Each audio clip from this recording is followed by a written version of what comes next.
ልጅ እያለ ተነግሮኝ ነበረ።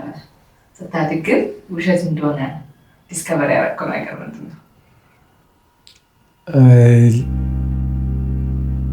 እንዳይረብሻችሁ ግን ልጅ ሆኜ እንደ ክፉ የተንኮለኛ ልጅ ፕሪዚም መደረግ ነበር። አክቹዋሊ ለእኔም ሰዎች ብለውኛል። ቢሃይንድ ማይ ባክም ያሳደጉኝ ትልልቅ ሰዎች እኔ የተኛው መስሏቸው ምናምን ሲያወሩ ሰምቻለሁና ረጅም ጊዜ ይዤው ነበር ክፉ ተንኮለኛ እንደሆንኩ። አይ ቲንክ ዋን ኦፍ ዘ ቲንግስ ጓደኛ ብዙ ማፍራት የማልፈልግበት ሪዝን እኔ ለሰው ክፉ ነኝ። ያን ትርክት በጣም ወስጄው ነበር። አይ ዋዝ ስማርት ኪድ አይ ኖ ዘ ቡልሺት ትልልቅ ሰዎች የሚያሽኑን ነገር እና አልመችም ነበር። እንደ ልጅ ለማታለል አልመችም ነበርና ኦልሞስት ካምፓስ 5ኛ ዓመት ልጨርስ አካባቢ ነው ከአንድ ሰው ጋር የሚበረኝ ኮንቨርሴሽን ምን ያህል ልቤ እንደውም ስስ እንደሆነ ለሰው በጣም እንደምጠነቀቅ በኮንቨርሴሽን ማለት በደንብ አንደርስታንድ አደረኩና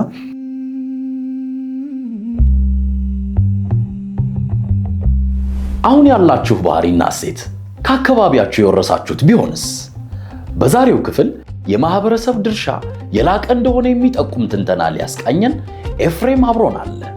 ኤፍሬም የመጀመሪያ ዲግሪውን በኢንጂነሪንግ የጨረሰ ቢሆንም ለሳይኮሎጂ ካለው ፍላጎት የተነሳ የተለያዩ ስልጠናዎችን በመውሰድ ብዙ ድርጅቶች ላይ በበጎ ፈቃደኝነት ይሰራል። መልካም ቆይታ።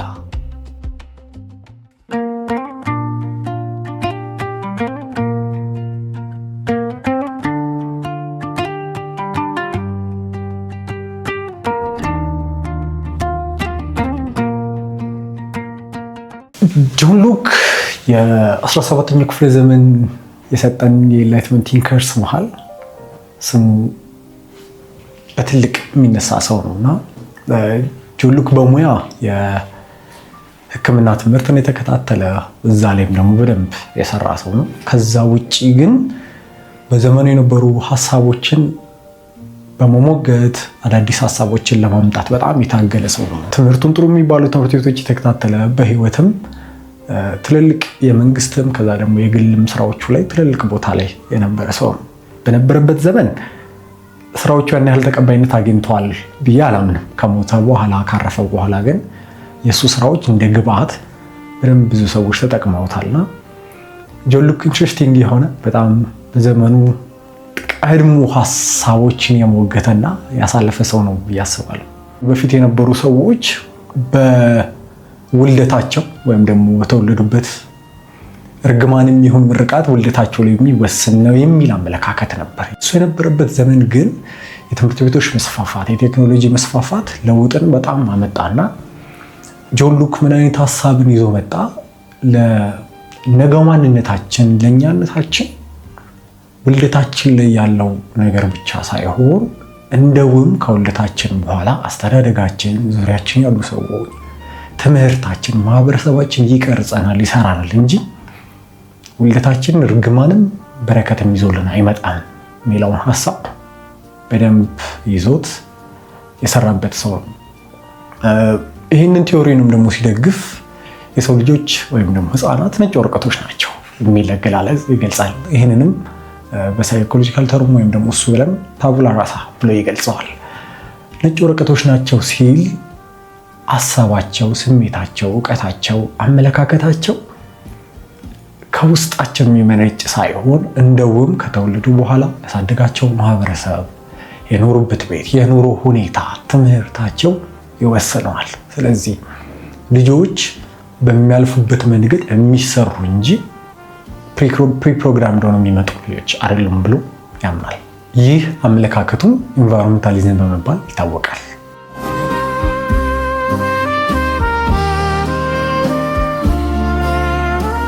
በዘመኑ የነበረው የትምህርት ስርዓት ጆን ሉክ ደስተኛ የሆነበት የትምህርት ስርዓት አልነበረም።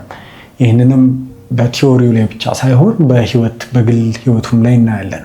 ኦክስፎርድ ዩኒቨርሲቲ ይማር በነበረበት ታይም ላይ ከመማር ይልቅ ነው ከጓደኞቹ ጋር ማውራትን መጫወትን ይመረጥ ነበርና ለልጆችም ደግሞ ትምህርት እነሱ በሚፈልጉት ልክ ወይም ደግሞ ሊስባቸው በሚገባ ልክ መቅረብ አለበት ብሎ ያስብ ነበር። ረጅም ሰዓታት አንድ ክፍል ውስጥ ተቀምጦ ከመማር ይልቅ በመንካት ኤክስፐሪመንቶችን በመስራት በጨዋታ አዋዝተን ልጆችን ማስተማር አለብን ብሎ ያምናል። አንድን ኮንሰፕት ሙሉ ልጆች ፊት ከመዘርገፍ ይልቅ ቀስ እያለማመድን ስቴፕ ባይ ስቴፕ በሆነ መልኩ ማስተማር አለብን የሚለው ዘመኑ ላይ የምንከተላቸው የትምህርት ስርዓቶች እንደ መሰረት የሆነ ሀሳብን ይዞ መጥቷል። ጆን ሉክ ትምህርት በጣም ትልቅ ቦታ የሚሰጥና ትምህርት እውቀት ከምንቀስምበት መንገድ ባለፈ የባህሪ ለውጥን ለማምጣት የምንጠቀምበት መንገድ ነው ብሎ በጣም ያምናል። እነዚህ የባህሪ ለውጦች መካከል ደግሞ የመጀመሪያው በአጽንኦት የሚወስደው ራስን መግዛት የሚለውን ባህሪ ነው። ሰዎች ምንም አይነት ነገርን ለመማር ወይም ደግሞ እንደ እውቀት ለመቀሰም ከፈለጉ የራሳቸውን ስሜት መግዛት መቻል አለባቸው ብሎ ያምናል። አካባቢያችን የተለያዩ መንገዶችን ይዞ ያስተምረናል ይላል ጆን ሉክ። ከእነዚህ ውስጥም የመጀመሪያው ነገሮችን በማገናኘት እንማራለን ብሎ ያምናል። ነገሮችን ማገናኘት ወይም አሶሲዬሽን ስንል ለምሳሌ ስንወስድ አንድ ልጅ በአንድ ክፍል ውስጥ የደነገጠበት የፈራበት አጋጣሚ ከተፈጠረ ያንን ክፍል ከፍርሃት ጋር ከድንጋጤ ጋር ያያይዘዋል።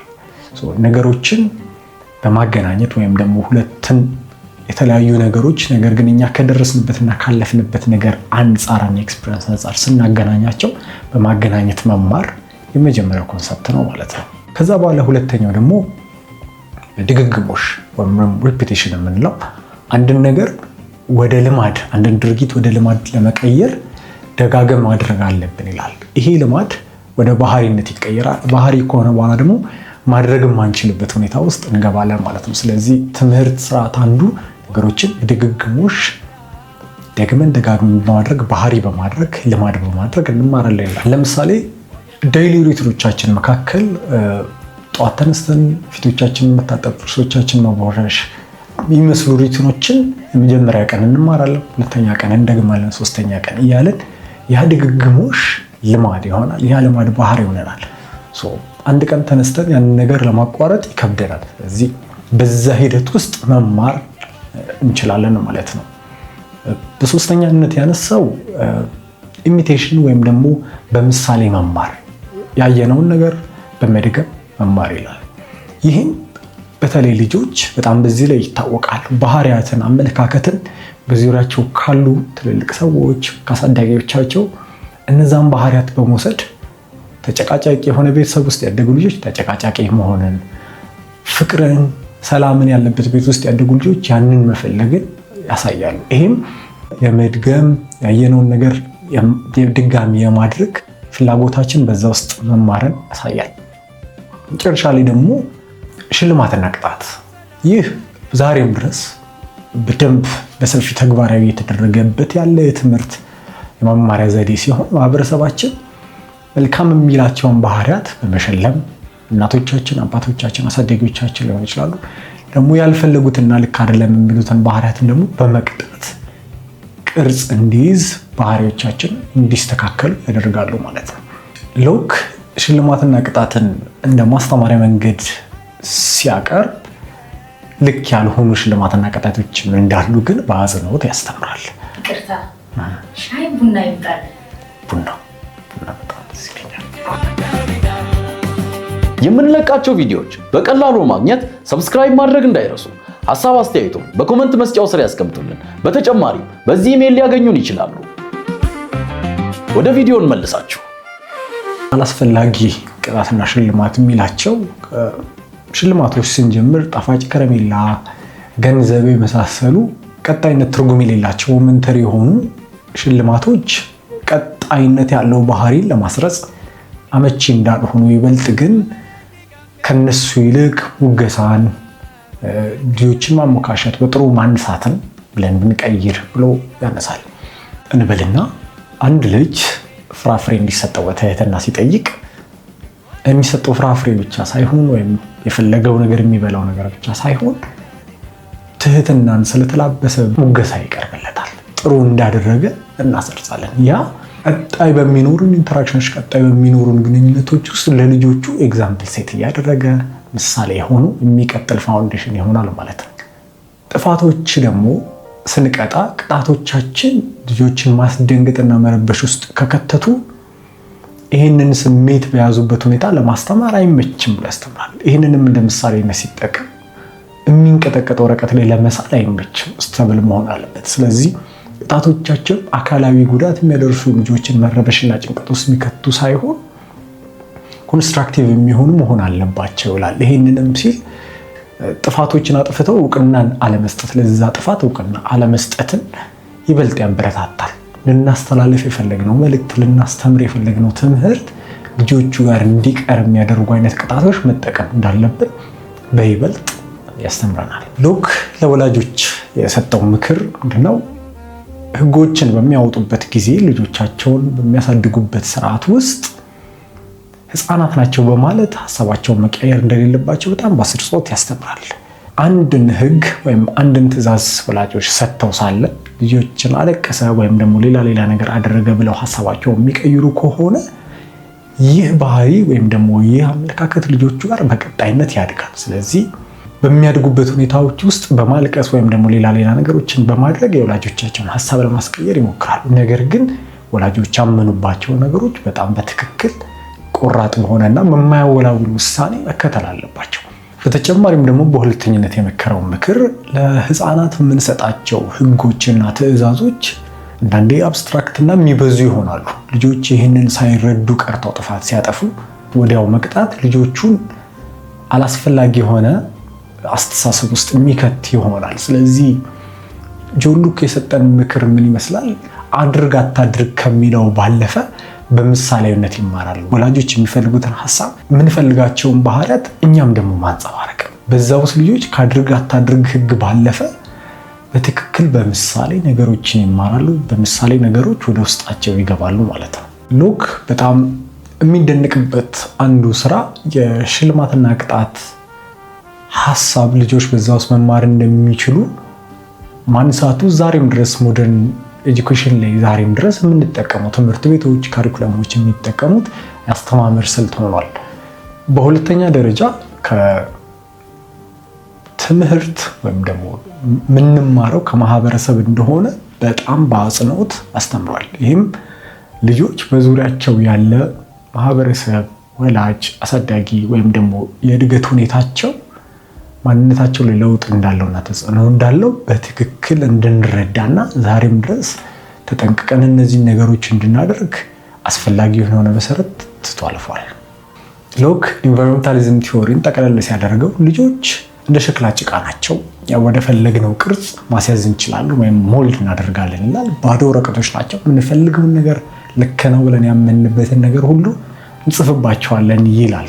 ነገር ግን እኔ እጽፍበታለሁ ያላችሁ ልጆች የሚናገራቸው የፈለጋቸው ነገሮች ሳይቀበሉ ሲቀር ኔቸር በልጆች አስተዳደግ ውስጥ የራሷ ሚና እንዳላት አንደርስታንድ አድርጎታል። ከቲዎሪው ጋር አጣምሮ አላስቀምጠውም እንጂ አንደርስታንድ አድርጎታል።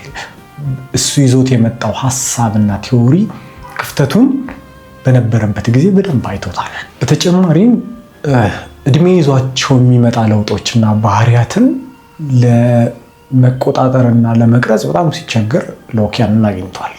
ህፃናት ልጆች በእድገት ሂደታቸው ልፊያና እርግጫ ያለበት ጨዋታዎችን፣ ዜማ መውደድን፣ ጩኸትን መውደድን ይዘው ሲመጡ እኔ እንደፈለግኩ አድርጌ ቅርጻ ሲይዘዋለሁ፣ ነጭ ወረቀት ላይ ጽፋለሁ የሚል ቲዎሪን ይዞ ለመጣው ሎክ ከሀሳቡ ጋር ግጭትን ፈጥሮበታል። እሱ እንዳሰባቸው ማድረግ አልቻለም። ሙዚቃ የሚወድ ልጅ ሙዚቃ እንዳይወድ ማድረግ፣ ጨዋታን እርግጫን የሚፈልግ ልጅ እንዳይፈልግ ማድረግ በጣም አስቸጋሪና አደጋች ሆኖበት አይቷል። ሎክ ቲዎሪ እኛ ሀገር በጣም የሚደገፍና ተቀባይነት ያለው ሀሳብ ነው። ወላጆች ልጆቻቸውን ከታላላቆቻቸው እንዲማሩ ከጎረቤት ከታላላቆቻቸው እንትናናታይም በማለት ጥሩ ምሳሌዎችን በማስቀመጥ የሚያስተምሩበት እንዲሁም ደግሞ ኢቨን አንዳንድ ጥፋቶችን ስናጠፋ ታናናሾቻችን ስላሉ እነሱ እያሉ እንደዚህ አይነት ነገር እንዴት ታደርጋላችሁ በማለት የማህበረሰብን ሚና አንድን ታዳጊ ማሳደግ ውስጥ አንድን ልጅ ማሳደግ ውስጥ የማህበረሰብ ሚና በዙሪያ ያሉ ሰዎችን ሚና በትክክል አንደርስታንድ ያደርገው ይመስለኛል። የኛ ሀገርን ሶሻል ኢንተራክሽናችን የሶሻል ኢንተራክሽናችን ይህንን በደንብ ያሳያል። ጆን ሉክን ቲዎሪ በጣም የሚደግፍ በጣም የሚፈልግና የሚወደድ ሀሳብ ነው። ወላጆች ልጆቻቸውን በፈለጉት ቅርጽ በጉልበታቸው ሰብረው ማስተካክለው ማሳደግ የተለመደ ነው እኛ ሀገር ማህበረሰብ ውስጥ። እናንተስ ምን ታስባላችሁ? ሎክ እንዳለው ነጭ ወረቀት ከሆንን ትልቅ ሰው የፈለገውን ነገር ልጆች ላይ መጻፍ ይችላል ማለት ነው? ምን ያህሉ ባህሪያችሁና ስኬታችሁ ወይም ውድቀታችሁ ካሳደጋችሁ ማህበረሰብ የተነሳ ነው ብላችሁ ታምናላችሁ? ደስተኛና ጠንካራ ትውልድን ለማየት እንመካከር።